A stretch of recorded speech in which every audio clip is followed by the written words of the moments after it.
Welcome back to my YouTube channel! Hi guys, good morning for today's vlog. For today's vlog guys, welcome back to Neto FW Vlog. Yan, nandito kami ngayon sa Aspire. Nagja-jogging. Walking, jogging tayo. May basketball sana, kaya lang napakaaga. Puyatan. Alas 2 na kami nakatulog kasi guys. 2 AM na kami natutulog kasi nga tapos ang duty ko alas 12 ng umaga. So yan guys, ito, walking kami. Neto FW Vlog, ano masasabi mo? Ang masasabi ko is thanks God, alhamdulillah kasi everything is fine. Yun. Ayos. Dito kami oh. Konti lang yung nag-walking tsaka nagja-jogging. Kasi nga mainit. Kasi nga Tanghali. medyo tanghali na 11:30 AM. O mamayang hapon. Dami na magja-jogging dito. Yan, guys. Madami, family. Kapag hindi nakapag-basketball, alanganin. Ganito gagawin natin. Nagising kasi kami guys. Walking Anong oras tayo. na? Para Alas 11 na. at least tuloy-tuloy yung activities natin. Yun o. Kailangan ng pawisan. Sabi ng doktor. Kailangan pawisan. Sabi ng doktor, kailangan mag-walking, mag-jogging, exercise. Yun ang sabi. Kailangan daw pawisan eh. Mahirap pawisan pag Tsaka mahirap yung pag sa bahay ka lang. Wala kang ginagawa. Hindi ka papawisan. Kailangan natin hindi na tayo pabata. Alam nyo naman yan. Matanda na tayo. Pero hindi halata, di ba? Kalabaw lang tumatanda. Kalabaw lang daw tumatanda. Ayun, no? Ang sarap guys. Nakakapanibago. Kasi lagi na lang basketball. Kaya wala nang time mag-walk. Bali, 2 weeks na rin ako hindi nakapag-basketball. Magdi 3 weeks na. Kasi panggabi. Langanin yung oras. Langanin yung oras. Oras ng pasok at saka uwi. Oo. Kaya madaling araw na yung uwi ko. Madaling araw na yung uwi. 6 to 12. Kaya yun. Ito. Kaya Nag-decide kami. Walkathon, jogging. Walking. Yan. Kailangan talaga. Yes, exactly guys. Nakakahingal-hingal na kasi nga. Pero mostly guys, pumayat na ako. Wala na akong Saan banda? Wala na akong tiyan guys. Ikot lang kami ng isang ikot dito sa Oval. Yes. Yes guys. Isang ikot lang tapos. For sure, papawisan kami nun. Dahil medyo mataas ang sikat ng araw. Kaya yun. Tingnan mo, ang init na nga ng ganito ko. Medyo pinapawis-pawisan na yung likod Sila natin. din nagja-jogging mag-asawa o yung kalapati. Nagja-jogging din yung kalapati partner sila. Maikot mo lang ng isang ikot tong Oval dito. Okay na. Okay na. Hindi ko alam kung ilang meters yung haba. Kaya yun. Walking lang muna. Yan o. Day.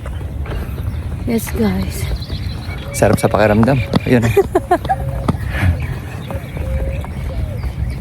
Ito yung ginagawa namin na sa loob ng almost 1 week na trabaho. Walking. Kailangan huwag natin pababayaan yung pag-exercise. Correct guys. Dahil sabi nga, health is wealth. Is wealth. Yun o. Kaya yun. Medyo pinapawisan na tayo. Kailangan kasi mayroon tayo. Kahit na nag-exercise tayo guys, dapat mayroon pa rin tayong disiplina sa mga kinakain natin. Yun, tama. Kasi alam mo guys, yung nag-exercise ka nga, kung wala ka naman kain ka disiplina ng kain. sa kinakain mo. For example, nag-exercise ka, kakain ka ng mga fatty, kakain ka ng mga, alam mo yung mga frozen food, useless din yung pag-exercise mo.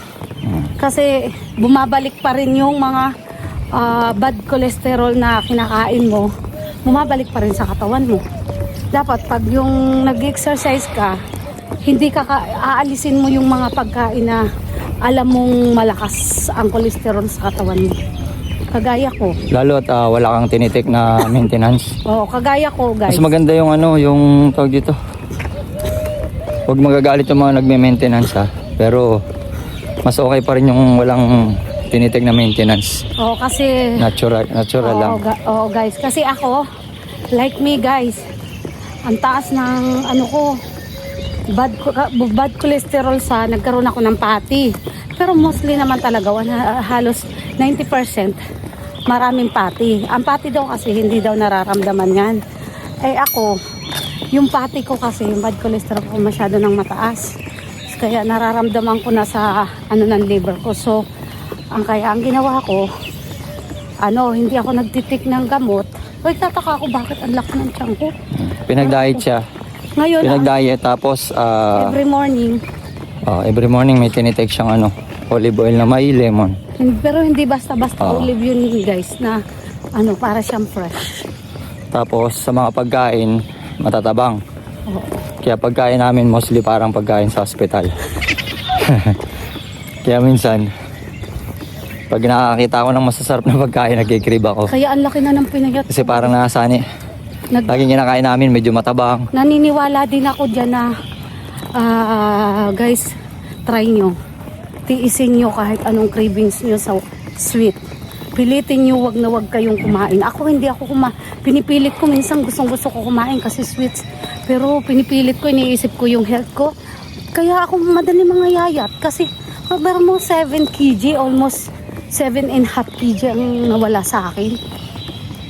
Ngayon bumalik ako sa 52. Dati 59 na ako. Ngayon 52 guys. 52 na lang ako. 52 kilograms na lang siya. O di ba? Kasi yun nga ang sinasabi ko, nasa atin ang disiplina sa mga kinakain natin. Tama. Hindi na ako nagpa-fried man ako ng fish. For example, kahapon nag-fried ako pero Minsan lang. ginamit ko olive oil pero Oo, minsan lang yun. Hindi lagi.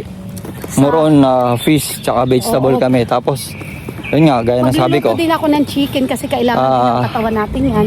matabang. Oo. Kunting asin lang. Tapos walang mga magic sarap. Oo. Sikat na sikat pa naman yung magic sarap ngayon. Ay, Diyos me. Kung ano-ano na lang. Eh ngayon, kaya ngayon guys, yun lang ang masasabi ko. I-try nyo, huwag kayong kumain ng sweets. Alam mo guys, nagkakape ako, walang asukal. Kasi sabi sa akin ng doktor, mag-exercise ako, yung papawisan ako para yung bad cholesterol daw sa tiyan ko mawala. Tapos iwasan ko kumain ng mga sweets. Mostly ang anuhin ko daw, yun nga, olive oil. Pero ginawa ko yan guys ngayon.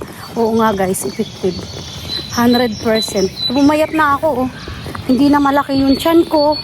Kasi hindi naman talaga ako mataba guys. Kaso yung tiyan ko, para akong pregnant. Dahil nga, may bad cholesterol ako marami sa tiyan. Ganun lang pala kaisip. Yung liver niya, meron siyang Fatty liver dati. Pero every nagpapa-check up siya, chine-check. Okay na. Oo. Tapos ngayon guys, nagkakaroon ako ng, yung pag dumudumi ako guys, yung constipated. Always. Pero nga hindi na. Pero ngayon, alhamdulillah, thanks God kasi hindi na, Puro natural lang yung ginagamit namin. Hindi siya Oo. medicine.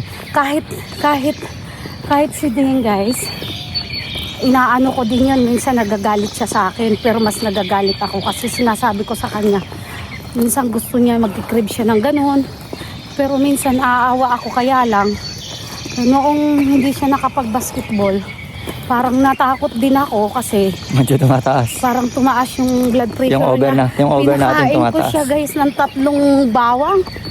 Natakot kasi ako dahil parang namamantal yung ganito niya, tapos sumasakit yung ganito niya. Yung over pala ng blood pressure niya mataas. So, noong sabi niya sa akin na, pakain ka kasi ng kanin. Ganun. Ayun. Inaano ko na Medyo siya. balik tayo sa diet ulit. Sa Diet. gabi, tsaka sa Hindi umaga. ko na siya pinapakain ng kanin sa Quaker oats gabi. na lang. Oatmeal na lang. Mostly guys, totoo yan. Ang oatmeal maganda talaga yan. Kasi, Fiber siya. nag-try din ako dating yan. Nangayayat din ako. Fiber kasi siya. Pero yung aking bad cholesterol hindi na wala. So ngayon, after 3 months guys, babalik ako doon sa clinic para magpa-laboratory. Para ipa-check ko ulit yung aking bad cholesterol ko, yung aking liver kung okay na ba. Kasi ramdam ko naman talaga guys na okay na siya. Dati kasi mabigat talaga yung tiyan ko guys. Mahirap ang may bad cholesterol na marami sa katawan. Kaya yung pagda-diet, talagang nasa disiplina natin. Oo. Tsaka mahirap yung tawag dito. Maging habit natin kumain ng kumain. Oo. Hindi okay lang naman. Parang hindi na natin more on vegetable. inaalala yung tinitik ng katawan natin kung ilang calories. Dapat more on vegetable ang kakainin mo.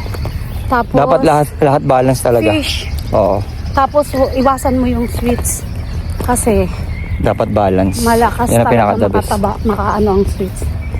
Kung gusto mo na Kaya sa mga dyan, mga 40 plus, ingatan na natin yung mga sarili natin Oo. dahil dyan nag-uumpisa kahit lumalabas na, yung mga hindi, kahit na 30 sakit-sakit 30 talaga. plus kasi sa ngayon pabata ng pabata yung mga nagkakasakit. May mga- kasabihan nga lives begin at 40. Totoo yun. Kasi doon mag-uumpisa lahat yung mga sakit-sakit sa Sinabi. katawan natin. Alam mo, yung, kasi sa atin ng mga Pilipino, yung, Ay alam mo guys, 64 kilometers. meters na tayo ang nilalakad.